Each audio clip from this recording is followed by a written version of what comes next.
Senior Minister Teo stated that he was not within the chain of command in making the decision. Therefore, he was not involved in the matter, and therefore he headed this review. SM Teo also mentioned earlier that he relied on the independent CPIB report.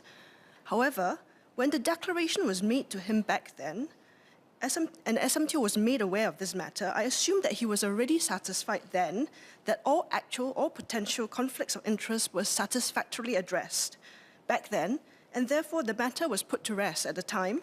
Otherwise, he would have voiced his concerns at that time. Given the public interest in the matter and the importance of public perception that there was no wrongdoing, what was the reasoning behind asking SM Teo to investigate the matter this round? Were there really no other options or individuals who could have led the review? After all, CPIB usually looks at whether there have been any breaches of criminal laws, which they have investigated here and cleared the ministers of doing. The review headed by SM Teo would also need to go beyond criminal matters, including looking at whether there have been any breaches of ministerial code of conduct or the rules of prudence, and also about the perception and the conflicts. I ask again because if SM Teo had been satisfied back then that any actual or potential conflicts of interest were actually addressed satisfactorily, it seems strange to ask him to now relook his earlier conclusion that everything was adequately addressed.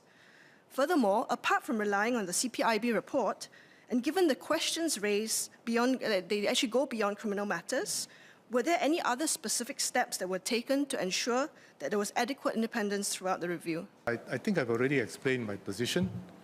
Mr.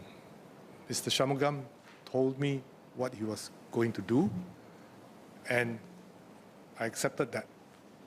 I did not approve his rental. I did not take part in any of the transactions. As I explained, Mr. Deputy Speaker, this is similar if you had a situation where you have a chairman of a company or an organization, and a director comes to him and says, I have a conflict of interest, I'm declaring it, and I'm taking steps to make sure the conflict of interest doesn't arise. Subsequently, it's discovered or it's alleged that that director had a conflict of interest. It doesn't preclude the chairman from convening a disciplinary committee or even sitting on it, because unless he was a participant in the actions of that director which resulted in the conflict of interest.